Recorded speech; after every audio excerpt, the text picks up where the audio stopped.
Yo, what's up everybody, it's Tuna.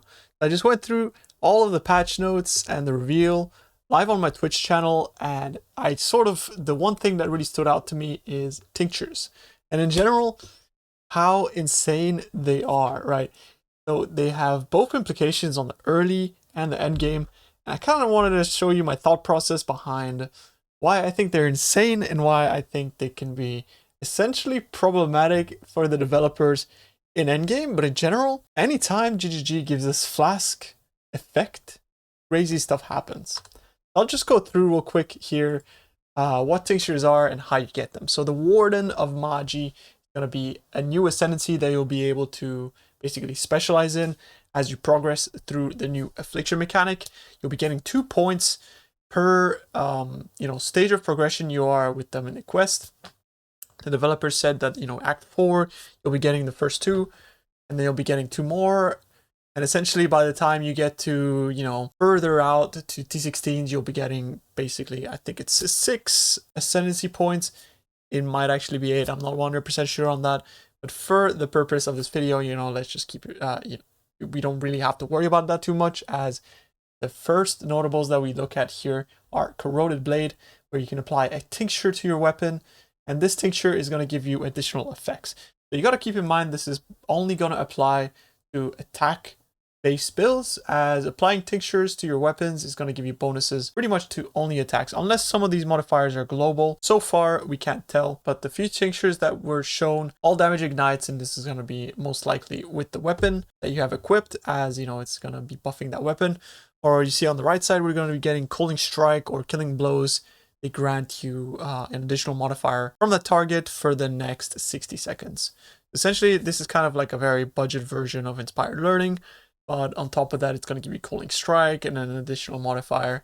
So what we can see here is that we are going to be getting a prefix and a suffix, as well as an implicit. The implicit seems to be the very powerful stat on these, and the prefix and suffix are just going to be basically free for all. They're going to be rolling, and getting an insane tincture is going to be very hard.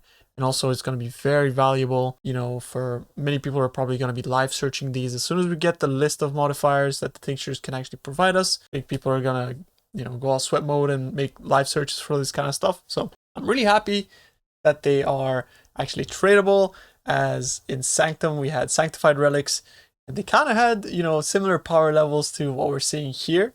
So these are basically going to be Sanctified Relics that you slot into your Flask slot. Get pretty crazy, as you can see here. So yeah, the flask buffs that I was talking about, it comes from the notable Nature's Concoction. You can basically get this before you've even finished acts, as they've said. And what it's gonna do is it's gonna give you flasks adjacent to applied tincture are gonna gain 3 flask charges when you hit an enemy with a weapon. No more than once every second though. So yeah. But those flask charges gained are going to be, scalable through passive skill trees as well as other stuff, and also Pathfinder, of course. But the main thing here is flasks adjacent to applied tincture have 30% increased effect when used if you've hit an enemy with a weapon recently.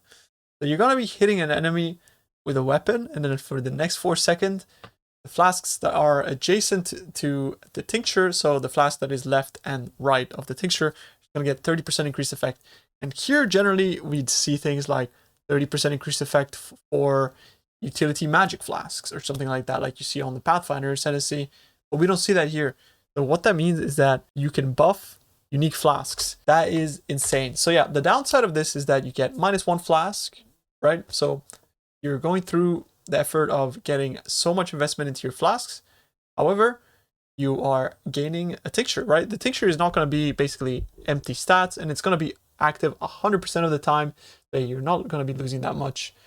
It's overall net gain. And you can see that if we just spec into the tree like this, we grab Pathfinder, and Pathfinder of course has additional flask stuff as well as flask charges gained. We'll be able to get additional flask effect, and that additional flask effect, when we actually sum it all up, is going to be pretty insane amount. So we get 30% increased effect from Pathfinder from all of the small nodes. So you have 5, 10, 20, and 30. So that's 30% increase from Pathfinder, 30% increased from the Magi, and then we have 25% increased from the tree that is generic.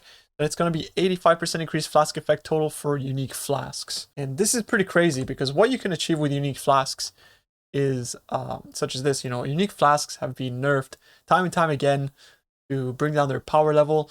And then, so, you know, when we get like a little bit of Flask Effect, we always get pretty excited about this kind of stuff. So yeah, Taste of Hate is going to be giving you a total of 27% physical damage taken as cold, as well as 37% less cold damage taken. It's going to be much, much easier for you to be getting up to that 100% cap of damage taken as elemental on a Pathfinder, or in general on any build, because you can still use this on any build. You, of course, just won't be getting the extra 30% from Pathfinder, right? But assuming you are a Pathfinder, you'll be getting 27% of the damage taken as well as 37% less cold damage taken, and increased cold resistance, which you can rely on, right? Because if you have flask generation like you do on Pathfinder, you can basically have your flasks up all the time.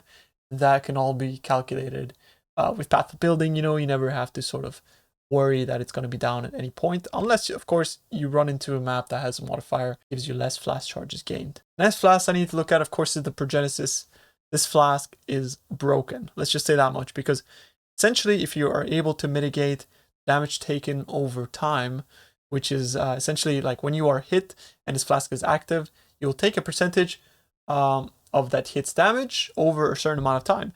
But on certain builds, for example, that have life gain on hit or something like that, right? So imagine you are attacking and you're basically like over leeching a lot. Like you're basically always getting a lot more life than you are losing. Essentially what that means is that if you are able to totally mitigate the life loss over, you know, the 4 seconds, that becomes damage reduction.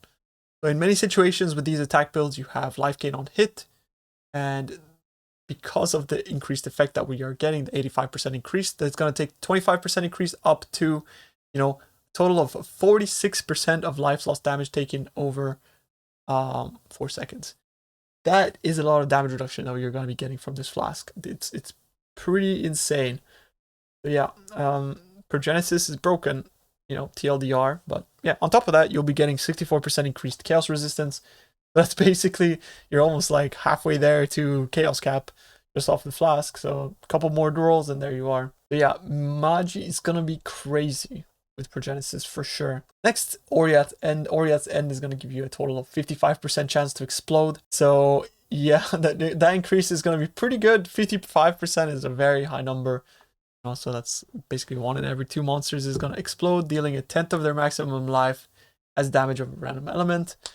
So yeah, basically any build that chooses to employ this technology is going to be getting extra benefits from that. And lastly, if someone's crazy or smart enough out there to make a build around Soulcatcher again, but Ultimatum is coming back and the Scepter is also coming back. So essentially what that means is that you'll be able to keep getting, you know, maybe Val skills back up and running with the extra Flask Effect that we are now getting from, you know, Pathfinder, the tree, as well as the 30% from this Magi Ascendancy.